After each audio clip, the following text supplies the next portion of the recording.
Now, let's shift our focus to section 20, which states when unborn person acquires vested interest on transfer for his benefit. जब अजन्मा व्यक्ति संपत्ति में निहित अधिकार प्राप्त करता है। धारा 20 क्या कहती है? अगर किसी संपत्ति का ट्रांसफर एक ऐसे व्यक्ति के लिए किया जाता है जो उस समय जन्मा नहीं है, तो उसके जन्म के साथ ही उसे संपत्ति में निहित वेस्टेड अधिकार प्राप्त हो जाता है। हालांकि उसे संपत्ति का तत्काल भोग एंजॉयमेंट करने का अधिकार नहीं होगा जब तक कि ट्रांसफर के नियमों में कुछ और न कहा गया हो। आइए इसको सरल भाषा में समझते हैं।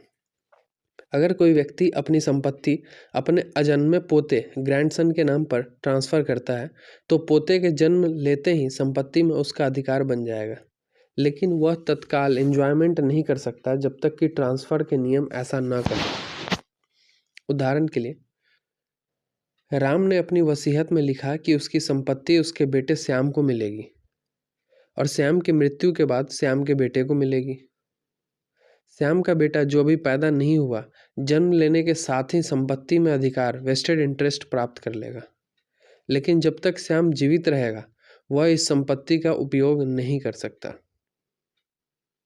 ठीक है, दूसरा एग्जाम्पल देख लेते हैं, जो जन्म के बाद संपत्ति का अधिकार क्या होगा।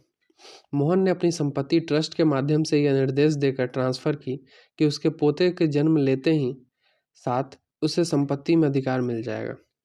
जैसे ही मोहन का पोता जन्म लेगा उसे संपत्ति में वेस्टेड इंटरेस्ट मिल जाएगा, लेकिन जब तक मोहन के बेटे मतलब पोते के पिता जीवित है वह संपत्ति का उपयोग नहीं कर सकता।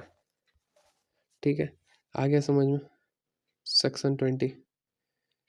चलिए हम सेक्शन 21 की तरफ बढ़ते हैं। सेक्शन 21 कंटिंजेंट इंटरेस्ट अनिश्चित हित की बात करता है, जब संपत्ति में अधिकार एक अनिश्चित घटना पर निर्भर करता है। धारा 21 क्या कहती है? अगर संपत्ति का ट्रांसफर इस शर्त पर किया जाता है कि किसी अनिश्चित घटना अनसर्टेन इवेंट के घटित होने या न होने पर ही किसी व्यक्ति को अधिकार मिलेगा, तो इसे कंटिंजेंट इंटरेस्ट अनिश्चित हित कहा जाता है।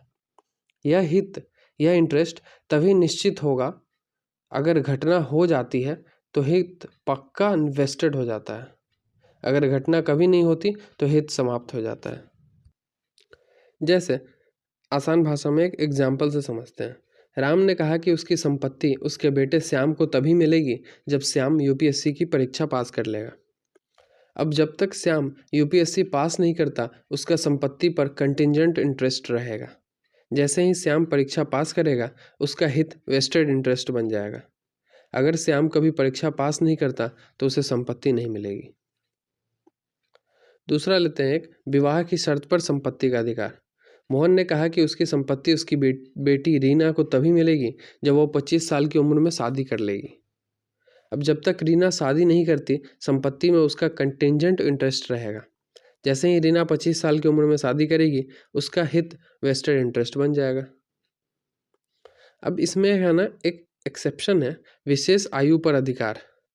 वो एग्जाम्पल के थ्रू हम देखते हैं। अगर ट्रांसफर में यह शर्त हो कि व्यक्ति को संपत्ति एक निश्चित उम्र के बाद मिलेगी, लेकिन उससे पहले उसे संपत्ति से मिलने वाली आय भी मिलेगी, तो यह कंटिंजेंट इंटरेस्ट नहीं होगा बल्कि एक निश्चित अधिकार माना जाएगा। जैसे राम ने कहा कि उसकी संपत्ति श्याम को 21 साल की उम्र में मिलेगी, लेकिन 18 साल की उम्र से ही उसे संपत्ति की आय मिलेगी, तो इसे कंटिंजेंट इंटरेस्ट नहीं माना जाएगा। ठीक है, आगे समझ में। चलिए अब आगे बढ़ते हैं। Section 22 talks about transfer to members of a class who attain a particular age, जब संपत्ति का हस्तांतरण किसी निश्चित उम्र तक पहुंचने वाले वर्ग के सदस्यों के लिए किया जाता है। धारा 22 क्या कहती है? यदि किसी संपत्ति का हस्तांतरण ऐसे वर्ग के सदस्यों के लिए किया जाता है जो एक विशेष उम्र तक पहुंचने के बाद ही संपत्ति का अधिकार प्राप्त करेंगे, तो उस वर्ग के किसी भी सदस्य को संपत्ति का अधिकार तब तक नहीं मिलेगा जब तक वह उस निश्चित उम्र तक नहीं पहुंच जाता। उदाहरण के लिए, दादा की संपत्ति पोते पोतियों के लिए। इसका उदाहरण समझते हैं। राम ने अपनी वसीयत में लिखा कि उसकी संपत्ति उसके सभी पोते पोतियों को मिलेगी, लेकिन केवल उन्हीं को जो 25 साल की उम्र तक पहुंचेंगे। अगर राम के 4 पोते पोतियां हैं लेकिन उनमें से 2 25 साल की उम्र तक नहीं पहुंचते तो वे संपत्ति के हकदार नहीं होंगे। तब तक केवल वे ही संपत्ति पाएंगे जो 25 साल की उम्र तक पहुंच चुके होंगे। ठीक है। दूसरा एक देखते हैं, कंपनी में शेयर वितरण। मोहन एक बिजनेस ओनर है और उसने कहा कि उसके कर्मचारी तभी कंपनी के शेयर के मालिक बनेंगे जब वे 10 साल की नौकरी पूरी कर लेंगे। तो जो कर्मचारी 10 साल पूरी कर लेंगे वो शेयर के मालिक बनेंगे। जिन कर्मचारियों ने 10 साल पूरे नहीं किए होंगे वे शेयर के मालिक नहीं बनेंगे। ठीक है। आगे समझ में धारा 22 section 22 of transfer of property act 1882। चलिए अब 23 की तरफ बढ़ते हैं।